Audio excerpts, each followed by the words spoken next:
Selamat berjumpa kembali semua sahabat Mesbah Mujizat. Salam sukacita, salam kebahagiaan, dan salam kerukunan. Senang sekali hari ini saya Pastor Lukas Kusuma boleh menjumpai Anda dalam program Mesbah Mujizat dari kota Philadelphia, Pennsylvania di Amerika. Dimanapun Anda menyaksikan program ini, doa saya biar kita makin hidup takut akan Tuhan.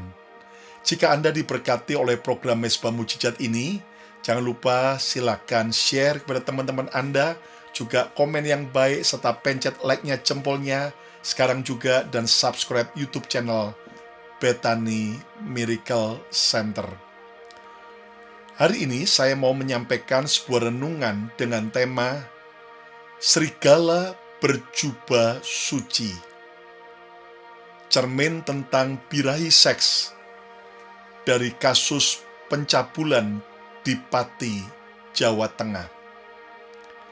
Sedang viral, seorang pemimpin sebuah tempat ibadah akhirnya tertangkap setelah didemo begitu banyak oleh warga karena pemimpin agama ini telah mencabuli sekitar 50 anak-anak wanita, sampai ada beberapa yang hamil dan kemudian dipaksa untuk menikah dengan murid prianya yang lain.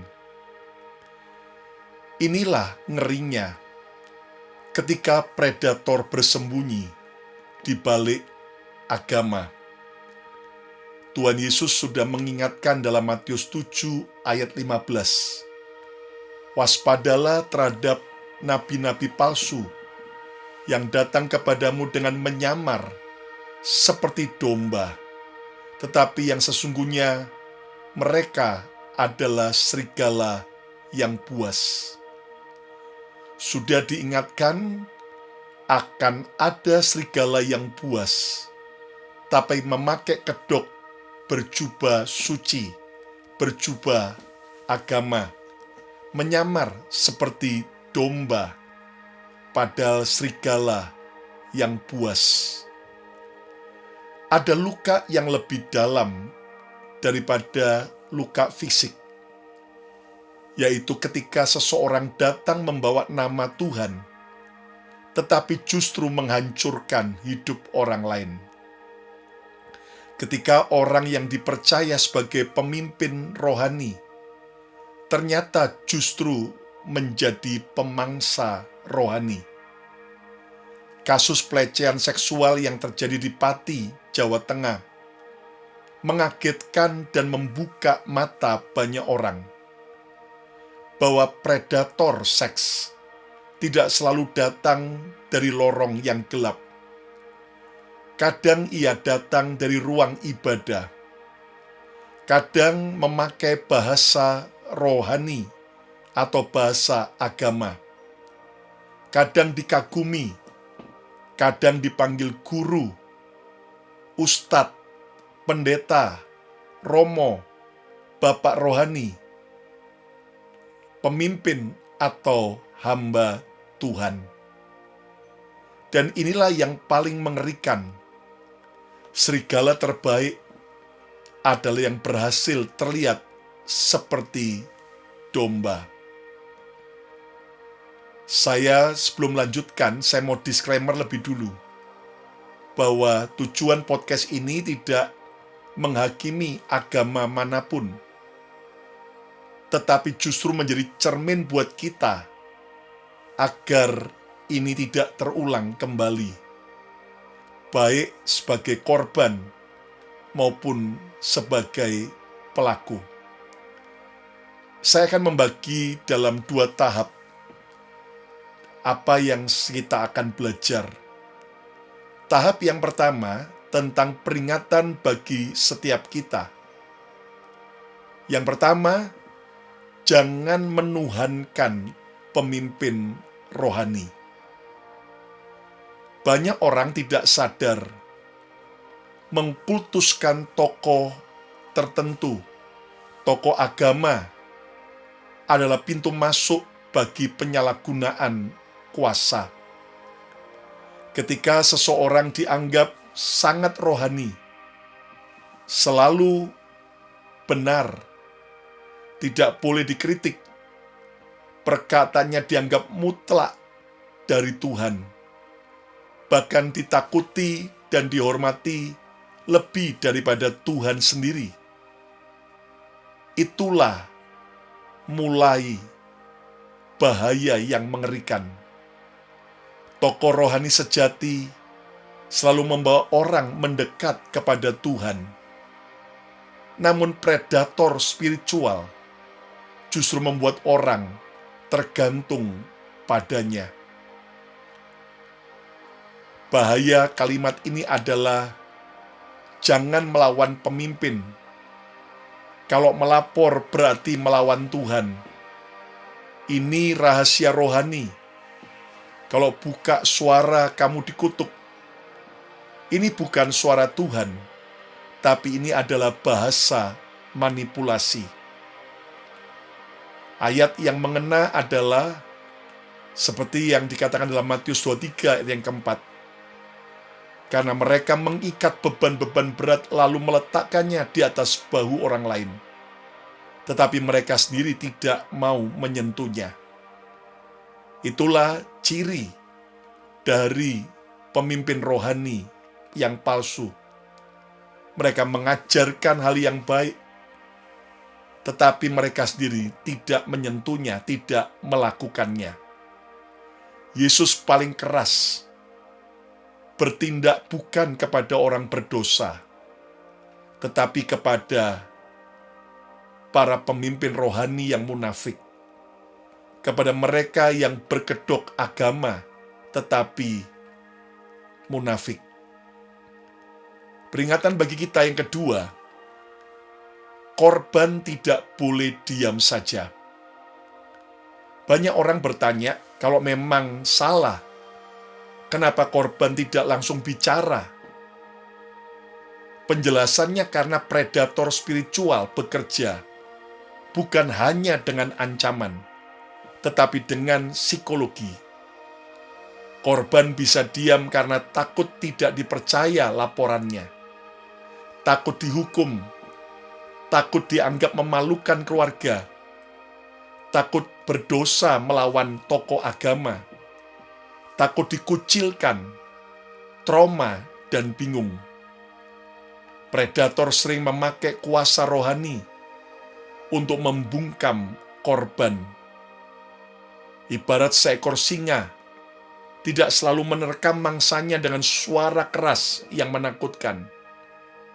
Namun singa terkadang mendekat perlahan, membuat mangsa merasa aman, baru menghancurkan.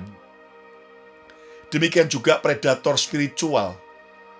Mereka membangun kepercayaan, lalu menyalahgunakannya. Predator paling berbahaya bukan yang ditakuti, namun yang dipercayai. Korban sering diam bukan karena lemah, tetapi karena terlalu lama hidup di dalam ketakutan. Ayo yang setuju, coba ketik bahwa korban harus berani berbicara. Korban harus berani berbicara. Peringatan bagi kita yang ketiga, kenali pemimpin rohani sejati versus predator spiritual. Pemimpin rohani sejati melindungi yang lemah, rendah hati, transparan, bisa dikoreksi, membawa damai, kelakuannya jadi contoh dan teladan, dan hidup takut akan Tuhan. Namun predator spiritual, haus kuasa, manipulatif, memakai ayat untuk mengontrol, menciptakan ketakutan, bermain citra, dan hidup ganda dalam kemunafikan.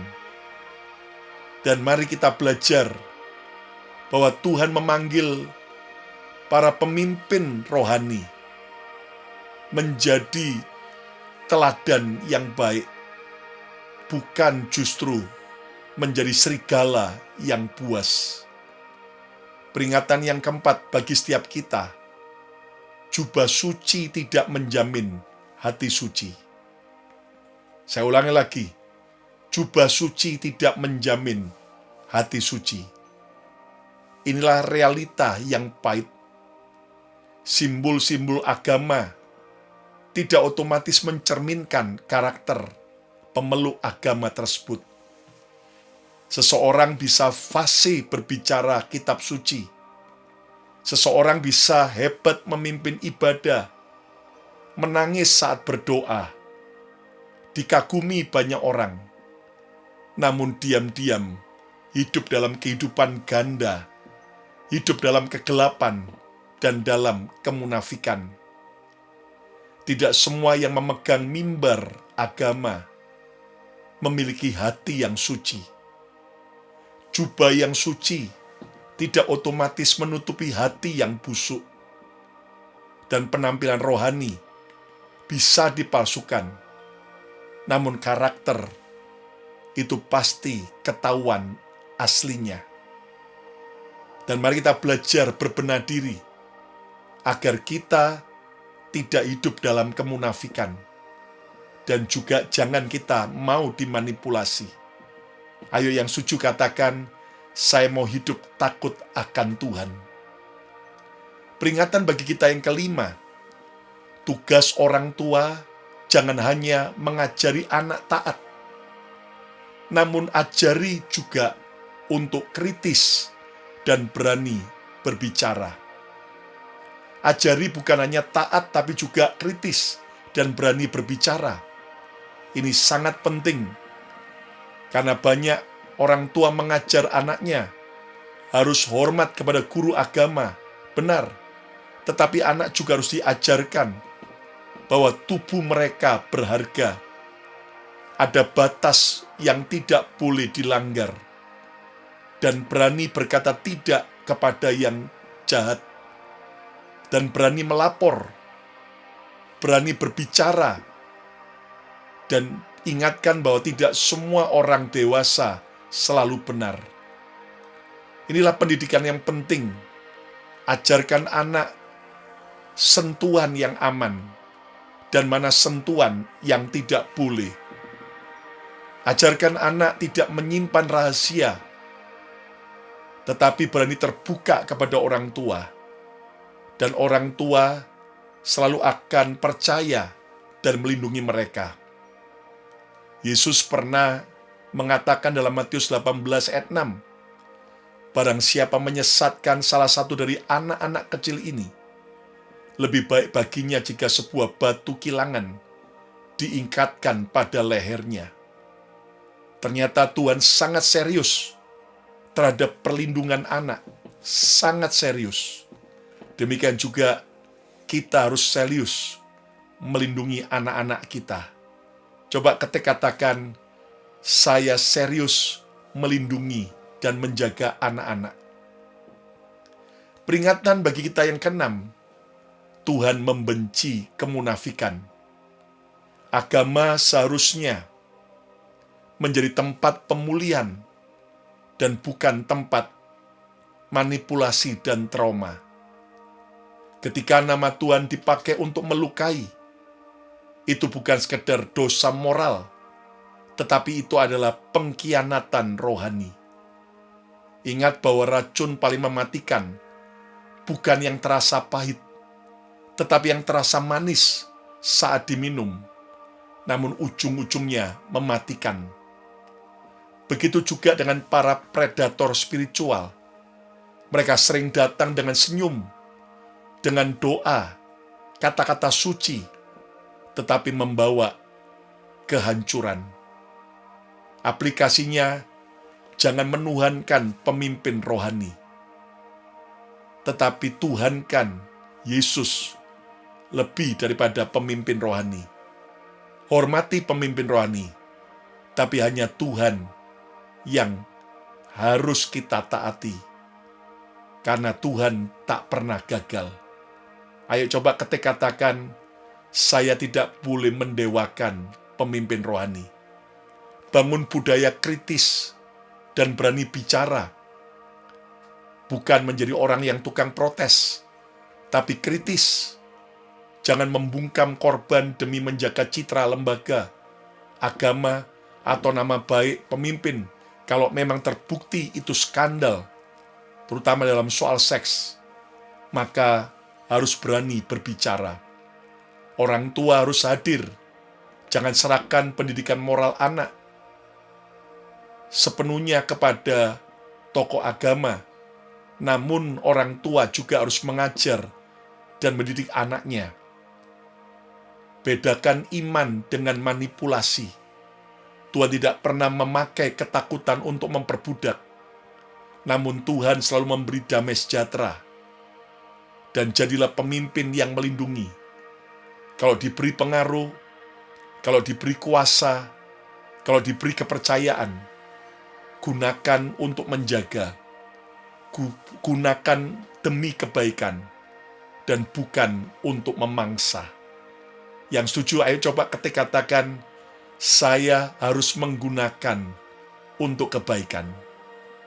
Nah, serigala berjubah suci mungkin bisa menipu manusia, tapi tidak pernah bisa menipu Tuhan. Mimbar bisa menutup reputasi, jubah bisa menutupi identitas, tetapi tidak ada yang bisa menutupi hati dan perbuatan di hadapan Tuhan. Yesus berkata dalam Lukas 12 ayat yang kedua, tidak ada sesuatu pun yang tertutup yang tidak akan dibuka. Artinya serapat-rapatnya orang menyimpan dosa, kalau dia tidak mau bertobat, satu kali pasti akan terbuka. Dan akhirnya Tuhan berdiri di pihak korban, bukan di pihak kemunafikan. Ayo kita berbenah diri. Nah, sekarang tahap yang kedua. Pertanyaannya, mengapa skandal seks banyak terjadi walaupun orang sudah beragama? Saudara, secara jujur, skandal seks, predator seks, bukan hanya pada agama tertentu, tapi juga bisa ada menjangkiti. Dan kita tahu bahwa inilah persoalan yang kita tidak bisa abaikan. Ada banyak tokoh-tokoh agama, ada banyak orang-orang yang terlibat dalam agama yang akhirnya terbukti melakukan perzinahan, melakukan pelecehan seks, bahkan perselingkuhan dengan manipulatif. Ada luka yang lebih dalam dari sekedar kejahatan biasa, yaitu ketika dosa disamarkan dengan doa. Ketika mimbar dipakai bukan untuk menyembuhkan, tapi untuk menyembunyikan dosa. Inilah peringatan keras. Tidak semua yang tampak suci benar-benar suci. Ayo coba ketik katakan, saya harus hidup suci. Nah, cermin yang pahit bahwa gairah seks yang tidak terkendali itu sangat berbahaya. Tidak dipungkiri kenyataan bahwa manusia yang normal memiliki gairah seks, berapapun usianya. Namun Alkitab juga menegaskan, gairah seks bukan untuk diumbar, namun untuk dikuasai. Alkitab berkata dalam 1 Korintus 6 ayat 12, segala sesuatu berguna, tetapi bukan segala sesuatu itu membangun dan bermanfaat. Segala sesuatu halal bagiku, tetapi bukan semuanya membangun dan bermanfaat. Nah, gairah seksual bukan dosa pada dirinya, tetapi ketika ia menguasai manusia, ia diumbar, disitulah kehancuran dimulai. Ketika pemimpin rohani jatuh, fakta yang menyakitkan, bahkan orang yang terlihat paling rohani pun ternyata tetap punya nafsu seks, gairah seks, sebagai manusia yang normal. berarti jubah agama tidak bisa menghapus nafsu seks. Jabatan tidak membunuh godaan. Karisma tidak menghilangkan kelemahan. Nah, tanpa penjagaan diri, siapapun bisa berubah jadi predator. Nah, inilah alasan mengapa integritas lebih penting daripada popularitas rohani. Ayo yang mau coba ketik katakan, saya mau hidup dalam integritas. Dan kita tahu bahwa seks itu kudus dalam perjanjian. Namun jadi rusak jika terjadi penyimpangan. Dalam desain Tuhan, seks adalah kudus hanya untuk perjanjian suami dan istri yang sah. Bukan untuk manipulasi. Seks bukan untuk kekuasaan. Seks bukan untuk eksploitasi. Ketika seks dipisahkan dari kasih dan perjanjian, ia akan berubah dari anugerah menjadi senjata yang menghancurkan. Namun Pastor Lukas pertanyaannya, bagaimana saya bisa mengendalikan gairah seks saya? Bagaimana saya tetap bisa setia dengan pasangan? Bagaimana ketika saya masih belum menikah, tapi saya tetap hidup kudus? Bagaimana saat saya berpacaran, saya tetap bisa berpacaran secara kudus? Izinkan saya membagikan beberapa tips rahasia. Cara mengendalikan gairah seks yang pertama, jangan diumbar, tapi dikuasai. Ayo coba ketik katakan, jangan diumbar, tapi dikuasai. Gairah seks tidak boleh dipamerkan tanpa batas. Ingat bahwa yang diumbar dan tidak dijaga pasti akan menjatuhkan dan menghancurkan. Semua kita punya gairah seks sebagai manusia normal. Tetapi terus disiplin mata kita dari semua godaan. Disiplin pikiran kita dan tindakan kita dari semua godaan seks itu. Dan ini adalah benteng pertama.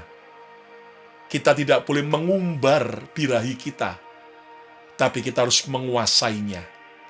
Dan bersama dengan pertolongan Tuhan, kita bisa mengendalikan diri.